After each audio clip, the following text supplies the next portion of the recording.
Hello दोस्तों, कैसे हो आप सब। Welcome to the video. 12:43 हो चुके हैं भाइयों। और इस वीडियो का टाइटल जो कि आप देख पा रहे होगे कि मैं क्यों आचार्य प्रशांत जी की ऑर्गेनाइजेशन में सेलेक्ट नहीं हो पाया। इसके ऊपर मैंने एक पहले भी वीडियो बनाई थी। मैंने लास्ट ईयर जुलाई 7 को इंटरव्यू दिया था। उस टाइम मैं समझ नहीं पाया था कि मतलब कुछ कारण लगे थे मेरे को कि सेलेक्ट ना होने के। वो मैंने इस वीडियो में शेयर किया है, आप देख लेना। लेकिन आज जब मैं ओवर द पीरियड ऑफ इतना 8-9 महीने शायद हो गया है उन बातों को, लेकिन जब मैं आज भी एनालाइज करता हूँ तो मैं सोचता था मेरा इंटरव्यू ठीक गया था, मैंने बोला भी सब कुछ बढ़िया था। लेकिन गाड़ी फंसी कहाँ पे? गाड़ी अटकी वहाँ पे जहाँ पे मैंने बोला कि मैं डेयरी प्रोडक्ट्स कंज्यूम करता हूँ और मैं करूँ भी कहाँ। ठीक है, वहाँ पे गाड़ी अटकी। क्योंकि इनकी जो फाइट है ना क्लाइमेट चेंज के ऊपर, इन्होंने उस टाइम सवाल पूछे थे कि आप क्लाइमेट चेंज के बारे में क्या सोचते हैं, आप वीगन को किस तरह से देखते हैं, वीगन कौन कौन है। ठीक है, तो इस तरह के सवाल उन्होंने पूरी क्लास में पूछे थे। तो कुछ लोगों ने हाथ उठाया था, मैंने हाथ नहीं उठाया था। और जब मेरे से रीज़न पूछा गया तब मैंने कॉन्फिडेंस से ये भी बोला था भाई कि हम तो पीते हैं, कोई ऐसी बात नहीं है उसमें। ठीक है, डेयरी प्रोडक्ट्स में।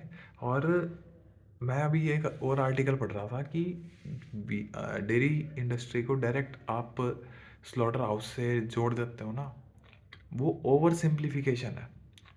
एथिकल, ये एथिकल ये फार्मिंग भी होती है। ठीक है, एथिकल एनिमल फार्मिंग भी होती है। ठीक है, एथिकल डेयरी फार्मिंग बोलना ज़्यादा करेक्ट है। तो एथिकल डेयरी फार्मिंग भी होती है। तो इस टाइप का आर्टिकल मैं पढ़ रहा था यार।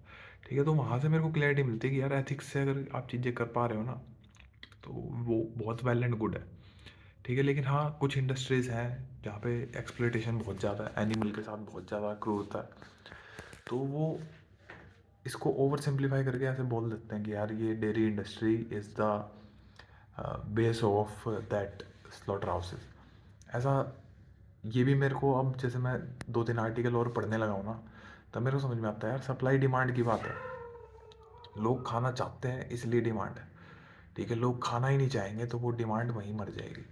तो उसके लिए जागरूकता आएगी यार। ठीक है, जागरूकता आएगी, उसके लिए प्यार करना आना ज़रूरी है।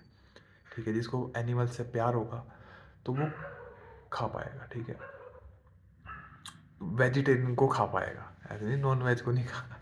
ठीक है, तो वो जिसको प्यार होगा वो ही बचा पाएगा, जिसको प्यार नहीं होगा वो नहीं बचा पाएगा। ठीक है, जिसको भूख से, फूड से बहुत ज़्यादा प्यार रहेगा। अब एक और आचार्य प्रशांत जी की मैं वीडियो देख रहा था, उसके अंदर वो बोले कुछ मिले तो खा लो, कुछ ना मिले तो मत खाओ। ठीक है, एक अगर पेट खाली रहता है ना तो आदमी को सपने भी है ना फूड के आते हैं। ठीक है, ये बात मेरे को पता है। ठीक है, तो क्या बोलते हैं, भूख में ये मच्छर इतने ज़्यादा हो गए हैं यहाँ पे। ठीक है, तो खाली पेट बंदा चल नहीं सकता। और मेरे ख्याल से किसी महापुरुष को मैं सुन रहा, महापुरुष क्या मतलब किसी ज्ञानी बंदे को मैं सुन रहा था, तो उन्होंने 2-3 बड़े दुख बताए थे। जीवन के 2-3 बड़े दुख बताए थे कि एक तो सबसे बड़ा दुख है गरीबी, दूसरा आपके पेट में रोटी नहीं है। ठीक है, यू स्लेप्ट हंग्री। ठीक है, आप यू स्लीप हंग्री। तो ये सबसे बड़े कुछ 2-3 दुख बताए थे उन्होंने। तो फूड ज़रूरी है एनर्जी के लिए। ठीक है, तो ये बस ये बात थी। और हाँ, तो चूँकि टॉपिक ये था तो मेरा सिलेक्शन यूँ ही नहीं हुआ था भाई कि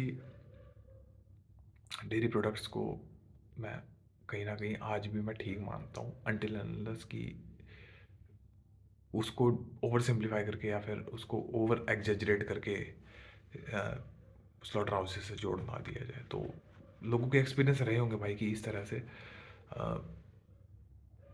मैं चाहता नहीं कि जो डेयरी इंडस्ट्री है कि वो इस डायरेक्शन में बढ़े जिस डायरेक्शन में वो अभी वर्तमान में है। चूँकि आचार्य जी तो बहुत ज्ञानी आदमी है, तो उन्होंने कहा है तो मैं मानता हूँ कि उन्होंने सही कहा होगा। ठीक है, कि dairy industry is the base of that slaughter houses. ठीक है, तो मैं नहीं चाहता कि वो इंडस्ट्री ऐसी है उसमें बढ़े, लेकिन मैं चाहता हूँ कि अल्टरनेट ऑप्शंस और भी आए मार्केट में कि डेयरी प्रोडक्ट के बगल में आपका सोया का मिल्क भी हो, ताकि दोनों ट्राई करने का अवसर मिले। और न्यूट्रिशन वैल्यू कंपेयर हो, मतलब उस चीज़ को भी बहुत कॉमन हो जाएगा ना, तब मज़ा आएगा। एक रीज़न तो मेरा ये था ना सेलेक्ट होने का कि मैं डेयरी इंडस्ट्री को बोलता था, और अंडे वंडे हो गए और ये चिकन मीट हो गया ना, तो मैं उसको बोलता था कि यार, उन्होंने पूछा था ठीक है, तो मैंने उसके अंदर ये 2-3 पॉइंट ऐसे डाल दिए थे अपने कि अगर सामने वाला नॉन वेज खा रहा है तो मेरे को उससे तकलीफ़ नहीं है।